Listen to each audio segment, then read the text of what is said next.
pushing through. We're gonna get to wrists, which is so hard for me because I have the tightest wrist. I'm gonna demonstrate with just one hand at a time here. You can do this standing, you can do this seated, but I'm gonna show in a seated version, and I'm gonna show with just fist, and then I'll show with a blade. So, keeping a fist here, biggest thing here is making sure you're moving just from the wrist. What might happen here if you have tight wrists is that you'll start to rotate from the elbow or even the shoulder to try to get movement if you're not getting movement. So, wrist extension, and then we go in towards the midline. We flex the wrist up, and then we're drawing a rainbow out towards the outside, and then extend again.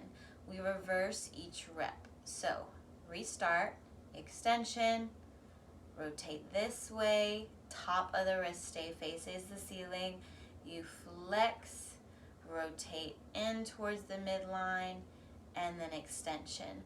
I'm going to demonstrate with a blade. You'll see my fingers start to do this because I have tight wrists, but keep it as flat as possible. Okay, here we go.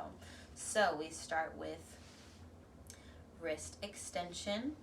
We go in towards the midline. I'm going to flex my wrist as much as possible, bringing it over and out to that right side, and then extend. Reverse the rep, bringing it out towards the side, flex in towards the midline, extension. In towards the midline, flex, out towards the side, extend. Once again, bringing it out towards the side, flex, in and out. So you're pretty much drawing big circles. You can reverse each rep, or you can do 3 in one direction and then reverse 3 in the other direction. So you have fists, or you can do blades. And the biggest compensation here is obviously going to be shoulder and elbow movement, trying to help with finding movement in the wrist. But keep it strict, keep it just about the wrist. I like the cue of keeping the inside of your wrist facing the ceiling as you go through